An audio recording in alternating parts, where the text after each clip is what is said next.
अस्सलाम वालेकुम व्यूअर्स, कैसे हैं आप? उम्मीद है कि आप खैरियत से होंगे।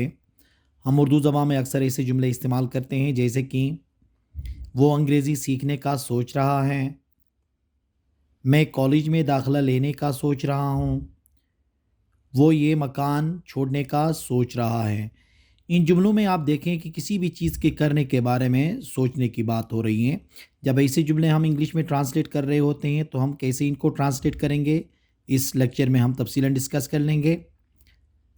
देखें, ऐसे जुमलों को जिसमें किसी चीज़ के करने के बारे में सोचना ज़ाहिर करें, तो ऐसे जुमलों को इंग्लिश में ट्रांसलेट करने के लिए थिंकिंग ऑफ का इस्तेमाल कर लेते हैं।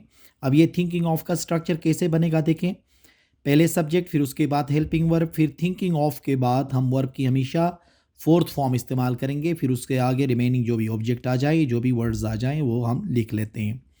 जैसे कि वो अंग्रेज़ी सीखने का सोच रहा है, वो अंग्रेज़ी सीखने का सोच रहा है। He is thinking of learning English, he is thinking of learning English. मैं कॉलेज में दाखिला लेने का सोच रहा हूँ, मैं कॉलेज में दाखिला लेने का सोच रहा हूँ। I am thinking of taking admission in college, I am thinking of taking admission in college. वो ये मकान छोड़ने का सोच रहा है, वो ये मकान छोड़ने का सोच रहा है। He is thinking of living this house, he is thinking of living this house. Aslam नई गाड़ी ख़रीदने का सोच रहा है, असलम नई गाड़ी ख़रीदने का सोच रहा है।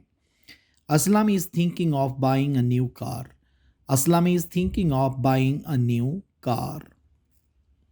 वो लंदन जाने का सोच रहा है, वो लंदन जाने का सोच रहा है। He is thinking of going to London, he is thinking of going to London. तो थिंकिंग ऑफ का इस्तेमाल हम उस वक्त करेंगे ऐसे जुमले उर्दू में जिसमें किसी काम का करने का सोचना, उसको ज़ाहिर करने के लिए हम क्या इस्तेमाल करेंगे इंग्लिश में, थिंकिंग ऑफ का इस्तेमाल कर लेंगे। और इसके बाद हमेशा वर्ब की फोर्थ फॉर्म इस्तेमाल की जाती है। उम्मीद है कि आज का ये लेक्चर आपको पसंद आया होगा। Thank you very much.